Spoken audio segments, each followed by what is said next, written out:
Hello ਬੱਚਾ ਲੋਗ, ਮੈਂ ਤੁਹਾਡਾ ਫਿਜ਼ਿਕਸ ਇੰਸਟ੍ਰਕਟਰ ਅਰਸ਼ਦੀਪ ਤੇ ਤੁਹਾਡਾ ਸਭ ਦਾ ਸਵਾਗਤ ਹੈ ਪਿਆਰੇ ਜਿਹੇ ਚੈਨਲ ਪੀਸੀਐਮ ਕੁਆਂਟਮ ਅਕੈਡਮੀ ਦੇ ਵਿੱਚ, ਜਿੱਥੇ ਅਸੀਂ +2 ਦੇ ਫਿਜ਼ਿਕਸ ਦੇ ਟੌਪਿਕਸ ਨੂੰ ਬੜੇ ਹੀ ਡਿਟੇਲ 'ਚ ਐਕਸਪਲੇਨ ਕਰਦੇ ਹਾਂ ਤੇ ਬਿਲਕੁਲ ਅਸੀਂ ਕੁਆਂਟੀਟੀ ਨਹੀਂ ਸਿਰਫ ਕੁਆਲਿਟੀ ਦੇ ਉੱਪਰ ਯਕੀਨ ਰੱਖਦੇ ਹੋਏ ਇਕੱਲੇ ਟੌਪਿਕ ਨੂੰ ਬੜੇ ਹੀ ਬੈਟਰ ਵੇ ਨਾਲ ਤੁਹਾਡੇ ਸਾਹਮਣੇ ਪ੍ਰੈਜ਼ੈਂਟ ਕਰਦੇ ਹਾਂ। ਤੇ ਅੱਜ ਦੇ ਟੌਪਿਕ ਨੂੰ ਅਸੀਂ ਸ਼ੁਰੂ ਕਰਾਂਗੇ ਇੱਕ ਐਗਜ਼ਾਮਪਲ ਨਾਲ ਤੇ ਦੇਖਾਂਗੇ ਕਿ ਇਹ ਐਗਜ਼ਾਮਪਲ ਸਾਡੇ ਟੌਪਿਕ ਦੇ ਨਾਲ ਕਿਵੇਂ ਜੁੜਦੀ ਆ ਤੇ ਸਾਨੂੰ ਕੀ ਸਿੱਖਣ ਨੂੰ ਮਿਲਦਾ ਵਾ। ਮੰਨ ਲਓ ਜੀ, ਤੁਹਾਡੇ ਕੋਲ ਇੱਕ ਕਾਰ ਆ, ਮੰਨ ਲਓ ਫਰਾਰੀ ਆ, ਤੇ ਉਹ ਕਾਰ ਨੂੰ ਤੁਸੀਂ ਬੜੇ ਹੀ ਸਪੀਡਾਂ ਦੇ ਨਾਲ ਭਜਾ ਰਹੇ ਹੋ। ਠੀਕ ਹੈ ਜੀ। ਮੰਨ ਲਓ ਕਿ ਜਿਹੜੀ ਇਹ ਕਾਰ ਆ ਜੀ, ਉਹ ਕਾਰ ਪਹਿਲਾਂ ਇੱਥੇ ਰੈਸਟ ਦੇ ਉੱਪਰ ਸੀ, ਮਤਲਬ 0 ਕਿਲੋਮੀਟਰ ਤੇ ਸੀ, ਤੇ 0 ਕਿਲੋਮੀਟਰ ਤੋਂ 50 ਕਿਲੋਮੀਟਰ ਦਾ ਜੀ ਸਫ਼ਰ ਤੈਅ ਕਰਦੀ ਹੈ। ਠੀਕ ਹੈ, ਇੱਥੇ ਤੋਂ ਇੱਥੇ ਤੱਕ ਜਾਂਦੀ ਆ ਤੇ ਕਿੰਨੇ ਟਾਈਮ ਦੇ ਵਿੱਚ? ਤੇ ਉਹ ਜਾਂਦੀ ਹੈ ਜੀ 1 ਘੰਟੇ ਦੇ ਵਿੱਚ। ਠੀਕ ਹੈ ਜੀ। ਆਪਾਂ ਬੋਲਾਂਗੇ ਕਿ ਇਸ ਸਮੇਂ ਜੋ ਕਾਰ ਦੀ ਸਪੀਡ ਆ, ਤਾਂ ਕਾਰ ਦੀ ਸਪੀਡ ਕੀ ਹੋਊਗੀ ਬੇਟਾ? ਕਾਰ ਦੀ ਸਪੀਡ ਹੋਊਗੀ 50 ਕਿਲੋਮੀਟਰ ਪਰ ਆਰ। ਹੁਣ ਇਸ ਸਪੀਡ ਦੇ ਵਿੱਚ ਸਾਨੂੰ ਕੀ ਦੇਖਣ ਨੂੰ ਮਿਲਦਾ? ਹਾਂ ਬੇਟਾ, ਦੇਖਣ ਨੂੰ ਮਿਲਦਾ ਇੱਕ ਤਾਂ ਕਾਰ ਕੀ ਕਰ ਰਹੀ ਆ, ਇੱਕ ਤਾਂ ਕਾਰ ਕਵਰ ਕਰ ਰਹੀ ਹੈ ਸਿਰਫ ਡਿਸਟੈਂਸ ਕਵਰ ਕਰ ਰਹੀ ਆ। ਤੇ ਉਹ ਡਿਸਟੈਂਸ ਕਿੰਨਾ ਬੇਟਾ? 50 ਕਿਲੋਮੀਟਰ ਦਾ। ਤੇ ਹੋਰ ਕੋਲ ਸੈਕਿੰਡ ਚੀਜ਼ ਕੀ ਆ ਬੇਟਾ? ਆਪਣੇ ਕੋਲ ਸੈਕਿੰਡ ਹੈ ਬੇਟਾ time.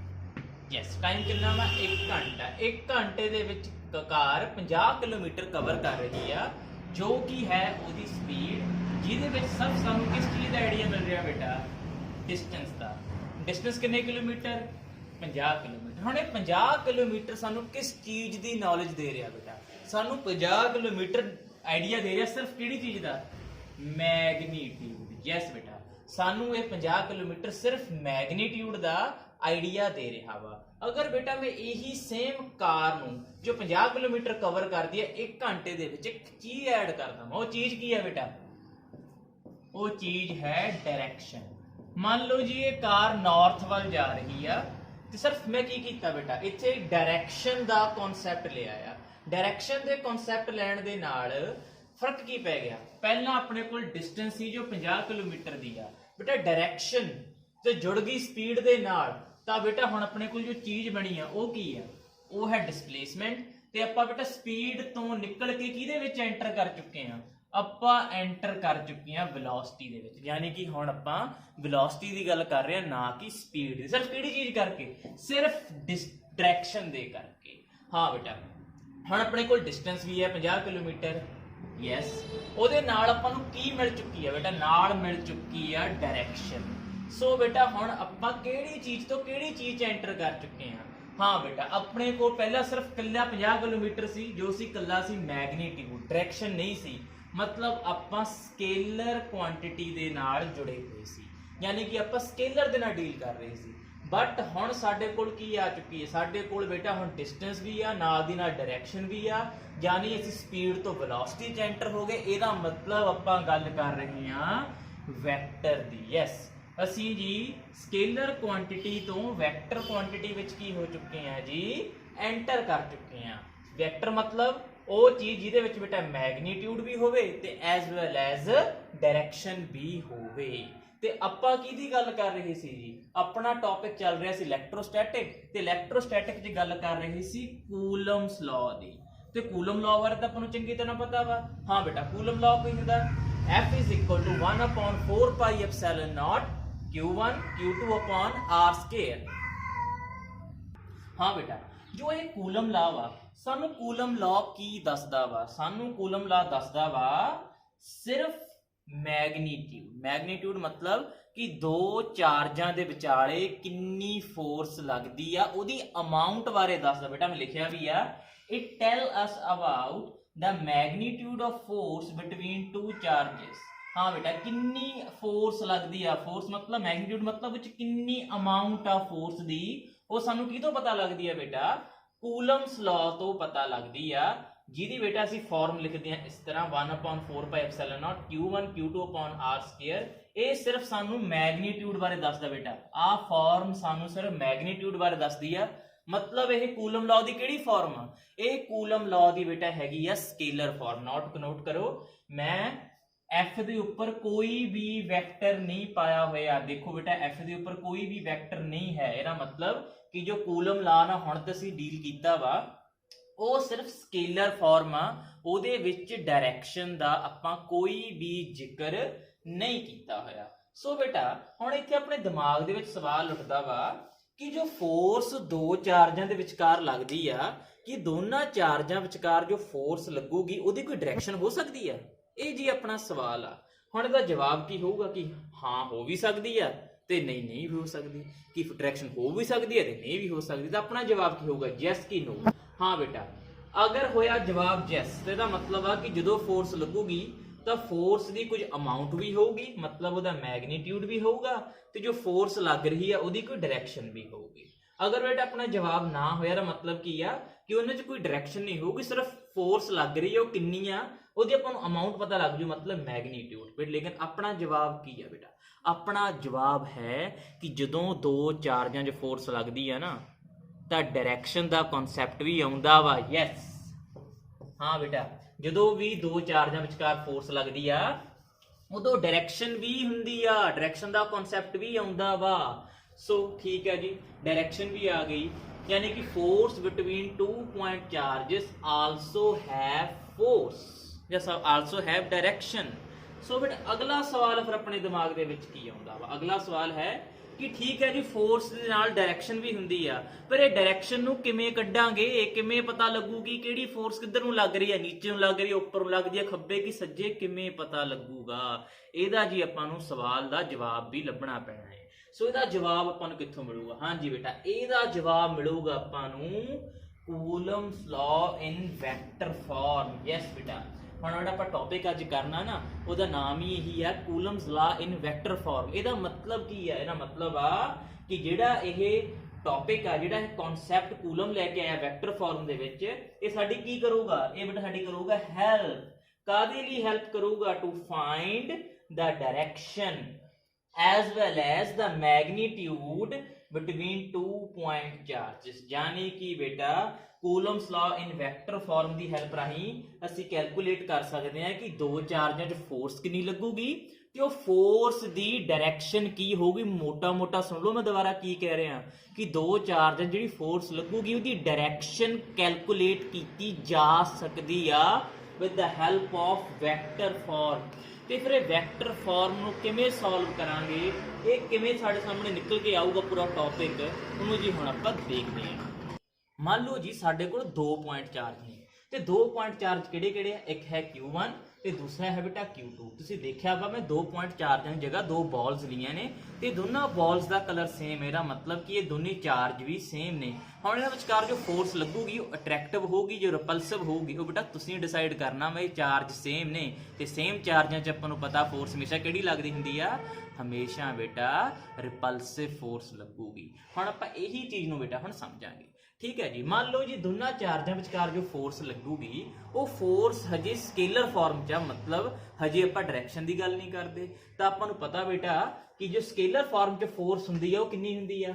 1/4 pi epsilon naught Q1 Q2 upon R square। So ਬੇਟਾ ਇਹ ਸਾਨੂੰ ਕਿਸ ਚੀਜ਼ ਦੀ ਨੌਲੇਜ ਦਿੰਦਾ? This form only gives magnitude of force between 2 point charges. सिर्फ अपन बेटा किहड़ी चीज का पता लगदा? मैग्नीट्यूड मतलब कि दोनों चार्जां विचकार लग रही फोर्स दी अमाउंट पता लगदी है किन्नी फोर्स लग चुकी है। ठीक है जी, बट अपन हुण किस चीज की जरूरत है बेटा? अपना टॉपिक का नाम ही वैक्टर आ, यानी कि अगर आपां वैक्टर की गल करनी है तो आपां नूं किहदी चीज च एंटर करना पऊगा? हाँ बेटा, ਆਪਾਂ ਨੂੰ ਕਿਹੜੀ ਚੀਜ਼ ਦੀ ਜ਼ਰੂਰਤ? ਆਪਾਂ ਨੂੰ ਜ਼ਰੂਰਤ ਆ ਡਾਇਰੈਕਸ਼ਨ ਦੀ। Yes, we need direction also. So ਬੇਟਾ ਫਿਰ ਇਹ ਡਾਇਰੈਕਸ਼ਨ ਦਾ ਕਨਸੈਪਟ ਦਾ ਹੱਲ ਕਿਵੇਂ ਮਿਲੂਗਾ? ਇਹ ਡਾਇਰੈਕਸ਼ਨ ਬਾਰੇ ਸਾਨੂੰ ਕੌਣ ਦੱਸੂਗਾ? ਉਹ ਕੌਣ ਇਨਸਾਨ ਆ ਜੋ ਸਾਨੂੰ ਡਾਇਰੈਕਸ਼ਨ ਦੇ ਬਾਰੇ ਪੂਰੀ ਨੌਲੇਜ ਦੇ ਦਊਗਾ? ਹਾਂ ਬੇਟਾ, ਸੋ ਹੁਣ ਆਪਾਂ ਇੰਟਰੋਡਿਊਸ ਕਰਦੇ ਹਾਂ ਇੱਕ ਨਵੀਂ ਟਰਮ, ਤੇ ਉਹ ਨਵੀਂ ਟਰਮ ਵੀ ਪੁਰਾਣੀ ਟਰਮ ਬੇਟਾ +1 ਦੀ ਲਈ ਹੋਈ ਆ। ਠੀਕ ਹੈ, ਇਸ ਟੌਪਿਕ 'ਚ ਨਵੀਂ ਆ। ਸੋ ਆਪਾਂ ਹੁਣ ਇੰਟਰੋਡਿਊਸ ਕਰਦੇ ਹਾਂ ਬੇਟਾ ਇੱਕ ਟਰਮ ਜੋ ਸਾਨੂੰ ਡਾਇਰੈਕਸ਼ਨ ਦੀ ਨੌਲੇਜ ਦੇਊਗਾ। So we can introduce direction we come across with vector form. ਹਾਂ ਬੇਟਾ, ਜਦੋਂ ਵੀ ਆਪਾਂ ਸਕੇਲਰ ਦੇ ਨਾਲ ਮਤਲਬ ਮੈਗਨੀਟਿਊਡ ਦੇ ਨਾਲ ਡਾਇਰੈਕਸ਼ਨ ਜੋੜਤੀ, ਸਮਝ ਲਓ ਬੇਟਾ ਤੁਸੀਂ ਹੁਣ ਸਕੇਲਰ ਫਾਰਮ ਤੋਂ ਹਟ ਕੇ ਹੁਣ ਆਪਾਂ ਸਕੇਲਰ 'ਚ ਨਹੀਂ ਰਹੇ, ਆਪਾਂ ਕਿਹਦੇ ਵਿੱਚ ਐਂਟਰ ਕਰ ਚੁੱਕੇ ਆ? ਹਾਂ ਬੇਟਾ, ਆਪਾਂ ਹੁਣ ਵੈਕਟਰ ਦੇ ਵਿੱਚ ਐਂਟਰ ਕਰ ਚੁੱਕੇ ਆ। ਤੇ ਜੋ ਵੈਕਟਰ ਹੁੰਦਾ ਵਾ, ਤੇ ਵੈਕਟਰ ਸਾਨੂੰ ਦਿੰਦਾ ਬੇਟਾ ਨੌਲੇਜ ਕਿਹਦੀ? ਸਾਨੂੰ ਬੇਟਾ ਨੌਲੇਜ ਦਿੰਦਾ ਵਾ ਉਹ ਡਾਇਰੈਕਸ਼ਨ ਦੀ ਵੀ। ਇੱਕ ਤਾਂ ਆਪਾਂ ਨੌਲੇਜ ਆਲਰੇਡੀ ਮਿਲਦੀ ਕਿਹਦੀ? ਅਮਾਉਂਟ ਮਤਲਬ ਮੈਗਨੀਟਿਊਡ ਦੀ। ਵੈਕਟਰ ਬੇਟਾ ਸਾਨੂੰ ਮੈਗਨੀਟਿਊਡ ਦੇ ਨਾਲ ਨਾਲ ਹੋਰ ਕਿਹੜੀ ਚੀਜ਼ ਦੀ ਨੌਲੇਜ ਦਿੰਦਾ? ਦੂਸਰੀ ਚੀਜ਼ ਹੈ ਬੇਟਾ ਡਾਇਰੈਕਸ਼ਨ, ਸਾਨੂੰ ਡਾਇਰੈਕਸ਼ਨ ਦੀ ਵੀ ਨੌਲੇਜ ਮਿਲਦੀ ਆ। ਸੋ ਬੇਟਾ ਹੁਣ ਫਿਰ ਆਪਾਂ ਕਿਹੜਾ ਉਹ ਵੈਕਟਰ ਲਈਏ ਜੋ ਵੈਕਟਰ ਸਾਨੂੰ ਡਾਇਰੈਕਸ਼ਨ ਦੇ ਬਾਰੇ ਦੱਸ ਦੇਵੇ? ਇਹ ਆਪਣਾ ਸਵਾਲ ਆ ਤੇ ਇਹਦਾ ਜਵਾਬ ਹੈ ਬੇਟਾ ਯੂਨਿਟ ਵੈਕਟਰ। ਯੈਸ, ਹਾਂ ਬੇਟਾ, ਯੂਨਿਟ ਵੈਕਟਰ ਜਿਸ ਨੂੰ ਡਾਇਰੈਕਸ਼ਨ ਵੈਕਟਰ ਵੀ ਕਹਿੰਦੇ ਨੇ। ਯੂਨਿਟ ਵੈਕਟਰ ਸਾਨੂੰ ਦਿੰਦਾ ਵਾ ਨੌਲੇਜ, ਸਾਨੂੰ ਦਿੰਦਾ ਵਾ ਆਈਡੀਆ। ਕਿਹੜੀ ਚੀਜ਼ ਦਾ ਆਈਡੀਆ ਦਿੰਦਾ ਬੇਟਾ? Unit vector give us the idea of direction of force between two point charges। हाँ बेटा, ਸਿੱਧਾ ਸਿੰਪਲ ਵਰਡ ਚ ਬੋਲੀਏ ਕਿ ਜੋ ਦੋ ਚਾਰਜਾਂ ਵਿਚਕਾਰ ਫੋਰਸ ਲੱਗੂਗੀ ਉਹਦੀ ਜੋ ਡਾਇਰੈਕਸ਼ਨ ਹੋਊਗੀ ਨਾ, ਉਹ ਡਾਇਰੈਕਸ਼ਨ ਬਾਰੇ ਸਾਨੂੰ ਕੌਣ ਦੱਸੂਗਾ? ਸਾਨੂੰ ਡਾਇਰੈਕਸ਼ਨ ਬਾਰੇ ਦੱਸੂਗਾ ਬੇਟਾ ਯੂਨਿਟ ਵੈਕਟਰ, ਜਾਂ ਜਿਸ ਨੂੰ ਬੇਟਾ ਆਪਾਂ ਕੀ ਬੋਲਦੇ ਆ? Direction vector. ਹੁਣ ਬੇਟਾ ਮੈਂ ਪੂਰਾ ਫੋਕਸ ਯੂਨਿਟ ਵੈਕਟਰ ਦੇ ਉੱਪਰ ਕਰੂੰਗਾ ਤੇ ਯੂਨਿਟ ਵੈਕਟਰ ਨੂੰ ਤੁਸੀਂ ਬੜੇ ਹੀ ਡਿਟੇਲ ਦੇ ਵਿੱਚ ਬੇਟਾ ਨੋਟ ਕਰਨਾ ਬਹੁਤ ਇੰਪੋਰਟੈਂਟ ਹੈ, ਠੀਕ ਹੈ ਨਾ। ਇਹਨੂੰ ਬੜੇ ਹੀ ਸਿੰਪਲ ਤੇ ਘੈਂਟ ਵੇ ਨਾਲ ਮੈਂ ਐਕਸਪਲੇਨ ਕਰੂੰਗਾ, ਤੁਸੀਂ ਨੋਟ ਜ਼ਰੂਰ ਕਰਨਾ ਕਿ ਇਹਦੇ ਵਿੱਚ ਅਸਲੀ ਬੇਸਿਕਸ ਕੀ ਨੇ, ਠੀਕ ਹੈ ਜੀ। ਚਲੋ ਹਾਂ ਬੇਟਾ, ਯੂਨਿਟ ਵੈਕਟਰ ਦੀ ਗੱਲ ਦੱਸਦੀ ਬੇਟਾ। ਯੂਨਿਟ ਵੈਕਟਰ ਨੂੰ ਬੜੇ ਹੀ ਇੰਪੋਰਟੈਂਟ ਸਮਝਣਾ, ਨੋਟ ਕਰਨਾ, ਵੈਰੀ ਇੰਪੋਰਟੈਂਟ ਪਾਇਆ ਹੈ ਸਟਾਰ ਪਾ ਕੇ। ਇਹਦਾ ਮਤਲਬ ਇਹਨੂੰ ਬੜੇ ਹੀ ਢੰਗ ਨਾਲ ਤੇ ਗੌਰ ਨਾਲ ਨੋਟ ਕਰਿਓ। ਯੂਨਿਟ ਵੈਕਟਰ ਜਿਸ ਨੂੰ ਬੇਟਾ ਆਪਾਂ ਡਾਇਰੈਕਸ਼ਨ ਵੈਕਟਰ ਵੀ ਕਹਿੰਦੇ, ਜੋ ਸਾਨੂੰ ਕਿਹੜੀ ਚੀਜ਼ ਦੀ ਨੌਲੇਜ ਦਿੰਦਾ? ਇਹ ਗੱਲ ਵੀ ਨੋਟ ਕਰਿਓ। ਡਾਇਰੈਕਸ਼ਨ ਦੀ ਨੌਲੇਜ ਸਾਨੂੰ ਬੇਟਾ ਯੂਨਿਟ ਵੈਕਟਰ ਤੋਂ ਮਿਲਦੀ ਹੈ। ਜਿੱਥੇ ਯੂਨਿਟ ਵੈਕਟਰ ਦੀ ਗੱਲ ਹੋ ਗਈ ਸਮਝ ਲਓ ਉੱਥੇ ਡਾਇਰੈਕਸ਼ਨ ਦੀ ਗੱਲ ਹੋ ਰਹੀ ਆ, ਨੋਟ ਕਰ ਲਓ ਜੀ। ਹਾਂ ਬੇਟਾ, ਯੂਨਿਟ ਵੈਕਟਰ ਦਾ ਫਾਰਮੂਲਾ ਹੁੰਦਾ unit vector is equal to vector divided by its magnitude। ਇਹਨੂੰ ਬੇਟਾ ਮੈਂ ਸਮਝਾਉਣਾ ਹੁਣ ਕਿ ਇਹ ਫਾਰਮੂਲਾ ਦਾ ਮਤਲਬ ਕੀ ਹੈ, ਠੀਕ ਹੈ। ਮੰਨ ਲਓ ਬੇਟਾ ਐਗਜ਼ਾਮਪਲ ਦੇ ਤੌਰ ਤੇ ਤੁਹਾਡੇ ਕੋਲ ਕੋਈ ਵੈਕਟਰ ਆ ਤੇ ਉਹ ਵੈਕਟਰ ਦਾ ਨਾਮ ਹੈ a ਵੈਕਟਰ। ਮੰਨ ਲਓ a ਕੋਈ ਵੀ ਵੈਕਟਰ ਆ, ਠੀਕ ਹੈ। ਤੇ ਮੰਨ ਲਓ a ਵੈਕਟਰ ਦਾ ਜੋ ਯੂਨਿਟ ਵੈਕਟਰ ਆ, ਯੂਨਿਟ ਵੈਕਟਰ ਨੂੰ ਅਸੀਂ ਬੇਟਾ ਡਿਨੋਟ ਕਰ ਰਹੇ ਹਾਂ a ਕੈਪ ਦੇ ਨਾਲ। ਕਿ ਮੈਂ ਤਾਂ ਸਾਈਡ ਤੇ ਪਾ ਦਿੰਦਾ ਕਿ ਜੋ a ਵੈਕਟਰ ਆ ਨਾ, a vector the unit vector ਕੌਣ ਆ? a vector the unit vector ਹੈ a ਕੈਪ, ਜੋ ਮੈਂ ਇੱਥੇ ਲਿਖਿਆ ਵਾ, ਠੀਕ ਹੈ ਜੀ। ਹੁਣ ਆਪਾਂ ਇਸ ਫਾਰਮੂਲੇ 'ਚ ਟਰਮਾਂ ਪੁੱਟ ਕਰਾਂਗੇ। ਹਾਂ ਬੇਟਾ, ਯੂਨਿਟ ਵੈਕਟਰ ਲਈ ਇੱਥੇ ਮੈਂ ਕੀ ਲਿਖਤਾ? a ਕੈਪ, ਫਿਰ ਆ ਇਕੁਅਲ ਟੂ ਦਾ ਸਾਈਨ, ਫਿਰ ਉੱਪਰ ਕੀ ਲਿਖਣਾ ਬੇਟਾ? ਵੈਕਟਰ। ਤੇ ਵੈਕਟਰ ਆਪਾਂ ਕੀ ਲਿਖਿਆ? a cap, sorry a vector. ਤਾਂ ਮੈਂ a ਵੈਕਟਰ ਨੂੰ ਉਰੇ ਲਿਖਤਾ ਡਿਵਾਈਡਡ ਬਾਈ ਮੈਗਨੀਟਿਊਡ। ਹਾਂ ਬੇਟਾ, ਜਦੋਂ ਮੈਗਨੀਟਿਊਡ ਦੀ ਗੱਲ ਕਰਨੀ ਹੈ ਨਾ, ਤਾਂ ਮੈਗਨੀਟਿਊਡ ਵੇਲੇ ਆਪਾਂ ਸਕੇਲਰ ਚ ਹਾਂ, ਮਤਲਬ ਉੱਪਰ ਵੈਕਟਰ ਨਹੀਂ ਪਾਉਣਾ, ਇਸ ਕਰਕੇ a ਦੇ ਇਕੱਲਾ a ਲਿਖ ਦੋ। a ਦੇ ਉੱਪਰ ਵੈਕਟਰ ਪਾਉਣ ਦੀ ਕੋਈ ਜ਼ਰੂਰਤ ਨਹੀਂ। ਇਹਦਾ ਮਤਲਬ ਕੀ ਹੈ? ਇਕੱਲੀ a ਦਾ ਮਤਲਬ ਅਸੀਂ ਮੈਗਨੀਟਿਊਡ ਦੀ ਗੱਲ ਕਰਦੇ ਹਾਂ, ਠੀਕ ਹੈ। ਹਾਂ ਬੇਟਾ, ਇਹਨੂੰ ਹੋਰ ਦੂਸਰੇ ਤਰੀਕੇ ਨਾਲ ਕਿਵੇਂ ਲਿਖਿਆ ਜਾ ਸਕਦਾ? ਇਹੀ ਸੇਮ ਤਰੀਕੇ ਨੂੰ ਲਿਖਣਾ ਵਾ। a ਕੈਪ ਮਤਲਬ ਯੂਨਿਟ ਵੈਕਟਰ, a ਵੈਕਟਰ ਮਤਲਬ ਵੈਕਟਰ, ਡਿਵਾਈਡ ਬਾਈ ਮੈਗਨੀਟਿਊਡ। ਹਾਂ ਬੇਟਾ, ਮੈਗਨੀਟਿਊਡ ਨੂੰ ਤੁਸੀਂ ਕਿਵੇਂ ਲਿਖੋਗੇ? a ਵੈਕਟਰ ਨੂੰ ਬੇਟਾ ਮੋਡ, ਸਾਈਡ ਤੇ ਦੋ ਲਾਈਨਾਂ ਖਿੱਚ ਦੋ। ਮੈਗਨੀਟਿਊਡ, ਮੋਡ ਦਾ ਮਤਲਬ ਕੀ ਆ ਕਿ ਤੁਸੀਂ ਬੇਟਾ ਮੈਗਨੀਟਿਊਡ ਦੀ ਗੱਲ ਕਰ ਰਹੇ ਹੋ, ਯਾਨੀ ਕਿ ਮੈਗਨੀਟਿਊਡ ਨੂੰ ਦੋ ਤਰੀਕਿਆਂ ਨਾਲ ਲਿਖਿਆ ਜਾ ਸਕਦਾ। ਜਾਂ ਤਾਂ ਬੇਟਾ a ਵੈਕਟਰ ਦੇ ਸਾਈਡ ਤੇ ਦੋ ਲਾਈਨਾਂ ਖਿੱਚ ਦੋ, ਮਤਲਬ ਤੁਸੀਂ ਮੋਡ ਲੈ ਲਓ। ਜਾਂ ਤਾਂ ਬੇਟਾ ਕੀ ਲਿਖ ਦੋ? ਕੱਲੀ a ਲਿਖ ਦੋ, ਇਹਦਾ ਮਤਲਬ ਵੀ ਕੀ ਹੁੰਦਾ? ਮੈਗਨੇਟਸ। ਮੈਂ ਦੁਬਾਰਾ ਲਿਖ ਦਿੰਦਾ। a ਕੈਪ ਕੀ ਆ ਬੇਟਾ? a ਵੈਕਟਰ ਹੈ, ਵੈਕਟਰ। a ਕੈਪ ਹੈ ਯੂਨਿਟ ਵੈਕਟਰ, ਕੱਲੀ a, ਜਾਂ ਮੋਡ ਵਿੱਚ a ਵੈਕਟਰ। ਇਸ ਨੂੰ ਬੇਟਾ ਆਪਾਂ ਕੀ ਬੋਲਦੇ ਆ? ਇਸ ਨੂੰ ਆਪਾਂ ਬੋਲਦੇ ਆ ਮੈਗਨੀਟਿਊਡ। ਤੇ ਹੁਣ ਇਹ ਫਾਰਮੂਲੇ ਨੂੰ ਮੈਂ ਯੂਨਿਟ ਵੈਕਟਰ ਨੂੰ ਪ੍ਰੂਵ ਕਰਦਾ ਕਿ ਡਾਇਰੈਕਸ਼ਨ ਕਿਵੇਂ ਆਉਂਦੀ। ਸਪੋਜ਼ ਕਰੋ ਬੇਟਾ ਤੁਹਾਡੇ ਕੋਲ ਕੋਈ ਵੈਕਟਰ ਆ, a ਵੈਕਟਰ। ਇਹ ਆਪਾਂ ਨੂੰ ਪਤਾ ਵੈਕਟਰ ਦੇ ਵਿੱਚ ਮੈਗਨੀਟਿਊਡ ਵੀ ਹੁੰਦਾ ਤੇ ਡਾਇਰੈਕਸ਼ਨ ਵੀ। ਤੇ ਮੈਗਨੀਟਿਊਡ ਕਿੰਨਾ? ਮੈਗਨੀਟਿਊਡ ਹੈ 5 ਮੀਟਰ ਤੇ ਡਾਇਰੈਕਸ਼ਨ ਕੀ ਆ? ਡਾਇਰੈਕਸ਼ਨ ਹੈਗੀ ਆ ਨਾਰਥ। ਤੇ ਹੁਣ ਆਪਾਂ ਪੁੱਟ ਕਰਾਂਗੇ ਫਾਰਮੂਲੇ 'ਚ ਵੈਕਟਰ ਹੈ 5 ਮੀਟਰ ਨਾਰਥ। ਤੇ ਹੁਣ ਡਿਵਾਈਡ ਬਾਈ ਮੈਗਨੀਟਿਊਡ, ਕੱਲਾ ਹੀ ਮੈਗਨੀਟਿਊਡ ਲੈਣਾ, ਮਤਲਬ ਡਾਇਰੈਕਸ਼ਨ ਨਹੀਂ ਲੈਣੀ। ਤਾਂ ਮੈਂ ਕੱਲਾ ਹੀ 5 ਮੀਟਰ ਲੈ ਲਿਆ। ਤਾਂ ਬੇਟਾ 5 ਮੀਟਰ ਦੇ ਨਾਲ 5 ਮੀਟਰ ਕੀ ਹੋ ਗਿਆ? ਕੱਟਿਆ ਗਿਆ। ਤਾਂ ਕੱਟ ਕੇ ਬੇਟਾ ਸਿਰਫ ਆਪਣੇ ਕੋਲ ਡਾਇਰੈਕਸ਼ਨ ਬਚੀ। ਡਾਇਰੈਕਸ਼ਨ ਕੀ ਆਈ? ਨਾਰਥ। यानी कि ए कैप किहदे बराबर आ गया नॉर्थ। हाँ जी प्रूव हो चुकिया वा कि जो साडा यूनिट वैक्टर हुंदा वो सानू किस चीज़ की नॉलेज दिंदा, सिर्फ डायरैक्शन की ही नॉलेज दिंदा वा। सो हुण बेटा आपां यही यूनिट वैक्टर का कॉन्सैप्ट अपने कूलम्स लॉ च इंट्रोड्यूस करते हैं तो देखते हैं कि आपां मैगनीट्यूड नूं किवें डायरैक्शन नाल जोड़ना ते किवें वैक्टर फॉर्म दे विच आपां एंटर करना वा। ठीक है बेटा। सो वैक्टर फॉर्म का मतलब आ कि मैगनीट्यूड दे नाल की जोड़ दो यूनिट वैक्टर। मैगनीट्यूड की नॉलेज दूगा, अमाउंट ऑफ फोर्स की कितनी फोर्स लगती है, तो यूनिट वैक्टर किहड़ी चीज़ की नॉलेज दूगा कि डायरैक्शन की है, वो फोर्स किस डायरैक्शन च लगती है। जो दोनों इकट्ठे मिलके एक पावर पैक बनाउणगे ना तो की कहलाऊगी, वो कहलाऊगी बेटा वैक्टर फॉर्म। मान लो बेटा तुहाडे कोल 2 पॉइंट चार्ज ने। हाँ बेटा एक पॉइंट चार्ज आ वा ते दूसरा पॉइंट चार्ज आ वा ते जिहड़ा पॉइंट चार्ज है Q1 बेटा Q1 पिया वा पॉइंट ए दे उपर ते बेटा जो हैगा वा Q2 वो पिया वा पॉइंट बी दे उपर, जिसनों बेटा आपां लिखिया वा इस तरह consider we have 2 point charges are placed at points A and B. ठीक है बेटा।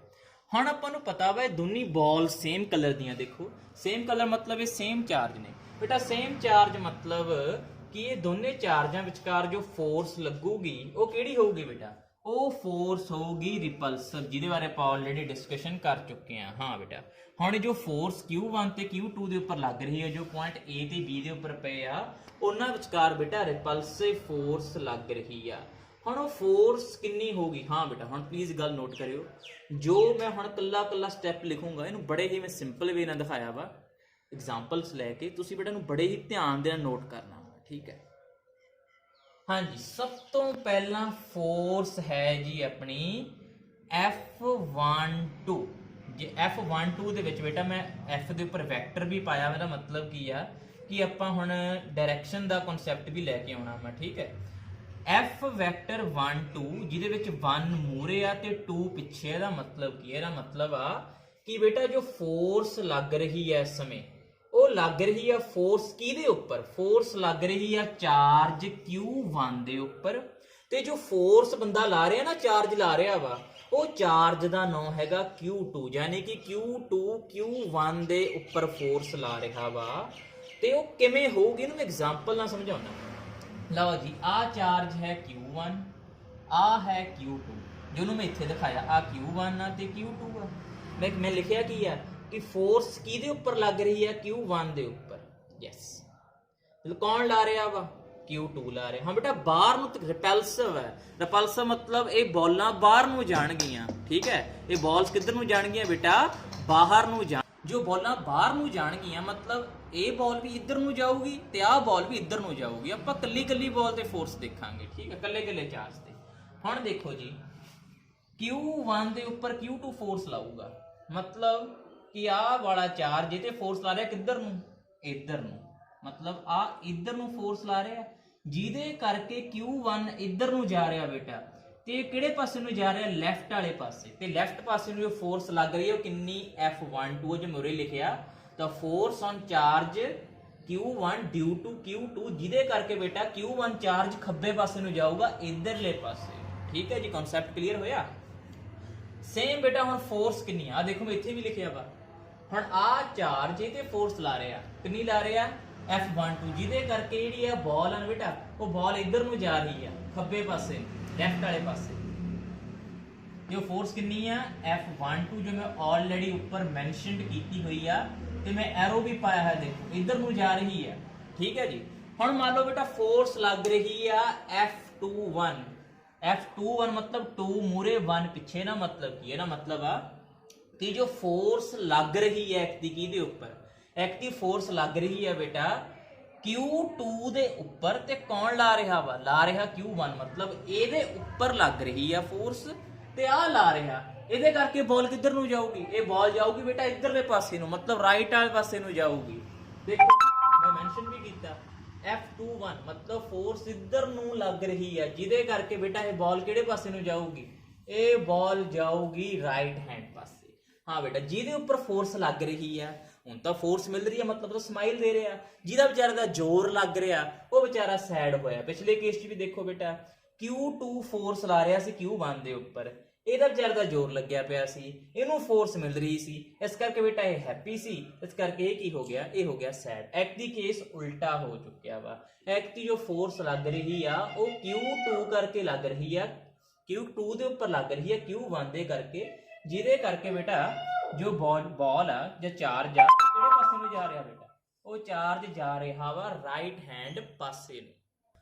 हाँ बेटा, फोर्स 1-2 करके जो अपने Q1 चार्ज है राइट हैंड साइड जाऊगा, ठीक है, ते सॉरी लेफ्ट हैंड साइड जाऊगा, ते F21 करके जो अपना चार्ज Q2 आ बेटा किहड़े पासे नु जाऊगा, वो जाऊगा राइट हैंड साइड, जिहदे करके बेटा जो फोर्स इत्थे लग रही आ वो फोर्स हैगी आ इक्वल एंड ऑपोजिट। ते इक्वल एंड ऑपोजिट कितनी फोर्स हो, हाँ बेटा होगी जिन्नी फोर्स F12 ला रहे हैं उन्नी फोर्स लग रही है F21, ये इक्वल आ बेटा, बिल्कुल सेम अमाउंट विच फोर्स लग रही है एक दूजे दे ऊपर। इस समय देखोगे जो मैं फोर्स लिखी है, फोर्स दे साइड ते बेटा दो लाइनां खिंचे मतलब मोड़ लिया, मोड़ मतलब कि इत्थे हजे मैं डायरेक्शन की गल नहीं की, सिर्फ बेटा मैं इत्थे मैग्नीट्यूड की गल कर रहा, मतलब मैं किहड़ी फॉर्म च फोर्स नहीं लग रही है, फोर्स लग रही है 1/4πε0 Q1 Q2, डिस्टेंस कितनी है, डिस्टेंस है r दा स्क्वायर, ते बेटा ये किहड़ी क्वांटिटी आ, हुण बेटा किहड़ी फॉर्म च आपां बेटा हजे सिर्फ स्केलर फॉर्म च स्केलर क्वांटिटी दा डील कर रहे हैं, मतलब आपां नूं सिर्फ नॉलेज मिल रही है मैग्नीट्यूड दी। हुण बेटा आपां इंट्रोड्यूस करना इहदे विच यूनिट वैक्टर, मतलब किहड़ी चीज एंटर करनी आ, डायरेक्शन। हुण आपां नूं किवें पता लगू यूनिट वैक्टर किहड़ा कित्थे लगना। हाँ जी, पहला यूनिट वैक्टर है r⁻21।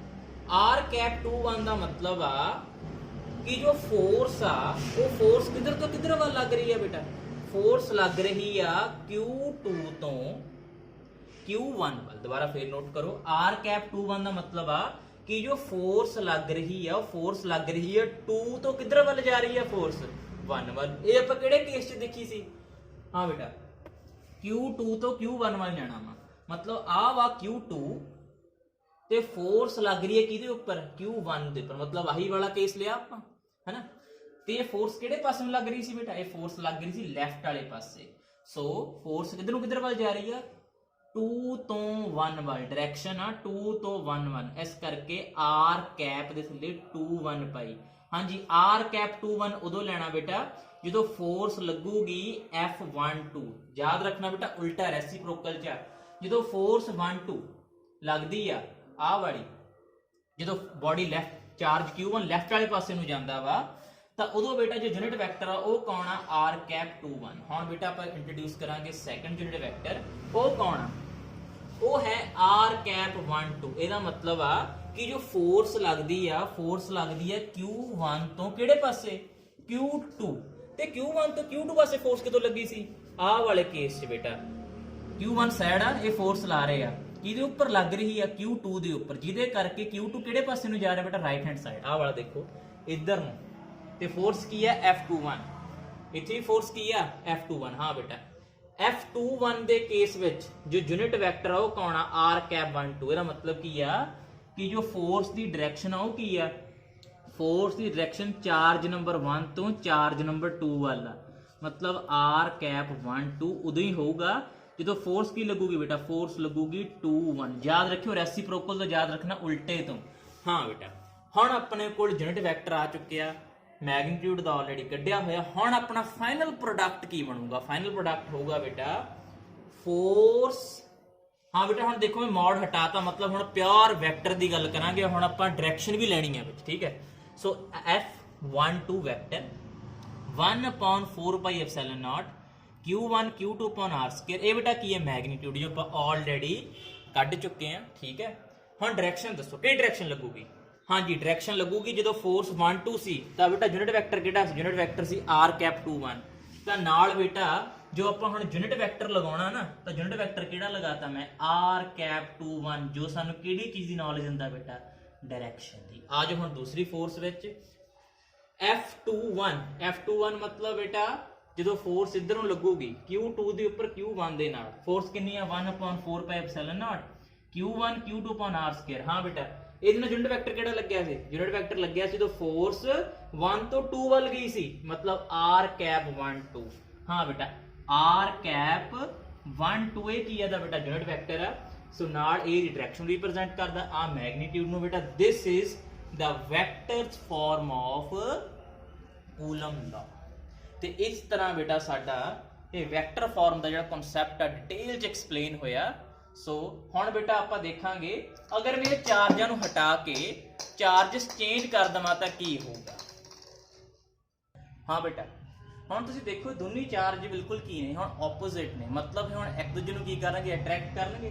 ਤਾਂ ਅਟਰੈਕਟ ਕਰਕੇ ਬੇਟਾ ਜੋ ਫੋਰਸਸ ਹੋਣਗੀਆਂ ਉਹ ਬਾਹਰ ਦੀ ਬਜਾਏ, ਹਾਂ ਬੇਟਾ ਹੁਣ ਹੋਊਗਾ ਕਿ ਜਦੋਂ ਮੈਂ ਆਪੋਜ਼ਿਟ ਚਾਰਜ ਲੈ ਲੇ ਇਹਦਾ ਮਤਲਬ ਕੀ ਹੈ? ਹੁਣ ਇਹ ਦੋਨੇ ਚਾਰਜ ਇੱਕ ਦੂਜੇ ਨੂੰ ਅਟਰੈਕਟ ਕਰਨਗੇ। ਅਟਰੈਕਟ ਦਾ ਮਤਲਬ ਜੋ ਫੋਰਸ ਲੱਗੂਗੀ ਅੱਗੇ ਜੋ ਬਾਹਰ ਨੂੰ ਲੱਗਦੀ ਸੀ, ਹੁਣ ਉਹੀ ਫੋਰਸ ਬੇਟਾ ਕਿੱਧਰ ਨੂੰ ਲੱਗਣ ਲੱਗ ਜੂਗੀ? ਅੰਦਰ ਨੂੰ ਲੱਗਣ ਲੱਗ ਜੂਗੀ, ਇਨਵਰਟ ਹੋ ਜੂਗੀ। ਤੇ ਫੋਰਸ ਕਿੰਨੀ ਹੋਊਗੀ ਬੇਟਾ? ਫੋਰਸ ਹੋਊਗੀ F12 ਤੇ ਫੋਰਸ ਕਿੰਨੀ ਹੋਊਗੀ? F21। ਹੁਣ ਬੇਟਾ ਫਰਕ ਕੀ ਆ? ਫਰਕ ਕੀ ਆ ਕਿ ਅੱਗੇ ਜੋ ਯੂਨਿਟ ਵੈਕਟਰ ਸੀਗੇ ਉਹ ਆਪਾਂ ਦੇਖਿਆ ਸੀ ਬੇਟਾ ਕੀ ਸੀ? ਬਿਲਕੁਲ ਇੱਕ ਦੂਜੇ ਤੋਂ ਆਪੋਜ਼ਿਟ ਸੀ। ਫੋਰਸ 1 2 ਵੇਲੇ ਬੇਟਾ ਜੋ ਲੱਗ ਯੂਨਿਟ ਵੈਕਟਰ ਲੱਗਦੇ ਸੀ ਉਹ ਕੀ ਸੀਗਾ? ਉਹ ਸੀ 2 1। ਤੇ ਫੋਰਸ 2 1 ਵੇਲੇ ਬੇਟਾ ਕੀ ਸੀ? 1 2। ਬਸ ਯਾਦ ਰੱਖਿਓ ਇਸ ਵਾਰ ਬੇਟਾ ਬਿਲਕੁਲ ਉਲਟਾ ਹੋ ਜਾਊਗਾ। ਇਸ ਵਾਰ ਕੀ ਹੋਊਗਾ ਬੇਟਾ? ਇਸ ਵਾਰ ਹੋਊਗਾ ਜੋ ਫੋਰਸ ਲੱਗੂਗੀ 1 2 ਉਹਦਾ ਯੂਨਿਟ ਵੈਕਟਰ ਵੀ ਕੀ ਹੋਊਗਾ ਬੇਟਾ? 1 2, ਕਿਉਂਕਿ ਇਸ ਵਾਰ ਫੋਰਸ ਤੇ ਯੂਨਿਟ ਵੈਕਟਰ ਦੀ ਡਾਇਰੈਕਸ਼ਨ ਬਿਲਕੁਲ ਕੀ ਹੋ ਚੁੱਕੀ ਹੈ ਬੇਟਾ? ਸੇਮ, ਕਿਉਂਕਿ ਫੋਰਸ ਵੀ 1 ਤੋਂ 2 ਵੱਲ ਹੀ ਜਾ ਰਹੀ ਹੈ ਤੇ r ਕੈਪ ਵੀ 1 ਤੋਂ 2 ਵੱਲ ਹੀ ਜਾ ਰਿਹਾ ਵਾ। ਠੀਕ ਆ ਬੇਟਾ। ਤੇ ਦੂਸਰੇ ਪਾਸੇ ਕੀ ਹੋਊਗਾ? ਦੂਸਰੇ ਪਾਸੇ ਹੋਊਗਾ ਜਦੋਂ ਫੋਰਸ 2 1 ਲੱਗੂਗੀ ਤਦੋਂ ਯੂਨਿਟ ਵੈਕਟਰ ਵੀ ਕੀ ਹੋਊਗਾ ਬੇਟਾ? 2 1। ਹਾਂਜੀ ਜਦੋਂ ਫੋਰਸ 2 1 ਹੋਊਗੀ ਤਾਂ ਬੇਟਾ r ਕੈਪ 2 1 ਵੀ ਬੇਟਾ ਉਧਰ ਨਹੀਂ ਹੋਊਗਾ, ਦੋਨਾਂ ਦੀ ਡਾਇਰੈਕਸ਼ਨ ਸੇਮ ਆ। ਸੋ ਇਸ ਕਰਕੇ ਬੇਟਾ ਫੋਰਸ ਕੀ ਬਣ ਗਈ? ਹੁਣ ਫੋਰਸ ਬਣੂਗੀ F12 ਤਾਂ r ਕੈਪ ਦੇ ਪੈਰ 'ਚ ਵੀ 1 2 ਪੈ ਜਾਊਗਾ ਤੇ F21 ਤੇ r ਕੈਪ ਦੇ ਕੇਸ 'ਚ ਬੇਟਾ ਕੀ ਬਚੂਗਾ? 2 1। ਇਹ ਉਦੋਂ ਹੋਊਗਾ ਬੇਟਾ ਤੇ ਦੋਨੇ ਚਾਰਜ ਬਿਲਕੁਲ ਆਪੋਜ਼ਿਟ ਹੋਣਗੇ ਤੇ ਫੋਰਸ ਕੀ ਹੋਊਗੀ ਬੇਟਾ? ਫੋਰਸ ਹੋਊਗੀ ਅਟਰੈਕਟਿਵ ਇਨ ਨੇਚਰ। ਤੇ ਇਸ ਤਰ੍ਹਾਂ ਬੇਟਾ ਅਸੀਂ ਵੈਕਟਰ ਲਾਅ ਨੂੰ ਪ੍ਰੋਪਰ ਵੇ ਦੇ ਨਾਲ ਐਕਸਪਲੇਨ ਕਰਕੇ ਤੁਹਾਨੂੰ ਸਮਝਾਉਂਦੇ ਆ। ਆਈ ਹੋਪ ਤੁਹਾਨੂੰ ਬਹੁਤ ਵਧੀਆ ਢੰਗ ਦੇ ਨਾਲ ਇਹ ਟੌਪਿਕ ਸਾਰਾ ਕਲੀਅਰ ਹੋ ਗਿਆ ਹੋਊਗਾ। ਠੀਕ ਹੈ ਜੀ। ਸੋ ਬੇਟਾ ਥੈਂਕ ਯੂ ਤੁਹਾਡਾ ਇਹ ਟੌਪਿਕ ਦੇ ਵਿੱਚ ਦਾ ਟਾਈਮ ਲਗਾ ਕੇ ਸਮਝਣ ਦੇ ਲਈ। ਸੋ please like, share and subscribe my channel PCM Quantum Academy ਤਾਂ ਕਿ ਬੇਟਾ ਅਸੀਂ ਆਉਣ ਵਾਲੇ ਸਮੇਂ 'ਚ ਹੋਰ ਵੀ ਬੈਟਰ ਲੈਕਚਰ ਇਸ ਤਰ੍ਹਾਂ ਲੈ ਕੇ ਆਉਂਦੇ ਲਈ ਤੁਹਾਡੇ ਲਈ। ਹਾਂ ਬੇਟਾ ਆਉਣ ਵਾਲੇ ਸਮੇਂ ਦੇ ਵਿੱਚ ਬਾਕੀ ਕਲਾਸਿਸ ਦੇ ਟੌਪਿਕ ਵੀ ਬੇਟਾ ਇਸ ਤਰ੍ਹਾਂ ਹੀ ਮਿਲਦੇ ਰਹਿਣਗੇ। ਅਸੀਂ ਥੋੜ੍ਹੇ ਜਿਹੇ ਬਿਜ਼ੀ ਹਾਂ ਕਿਸੇ ਪਰਸਨਲ ਕੰਮ ਦੇ, ਇਸ ਕਰਕੇ ਲੈਕਚਰ ਅਸੀਂ ਬਹੁਤ ਘੱਟ ਪਾ ਰਹੇ ਹਾਂ ਤੇ ਥੋੜ੍ਹੇ ਟਾਈਮ ਬਾਅਦ ਪਾ ਰਹੇ ਹਾਂ। ਇਹ ਲੈਕਚਰ ਬੇਟਾ ਤੁਹਾਨੂੰ ਰੈਗੂਲਰ ਮਿਲਣੇ ਸ਼ੁਰੂ ਹੋ ਜਾਣਗੇ। So thank you.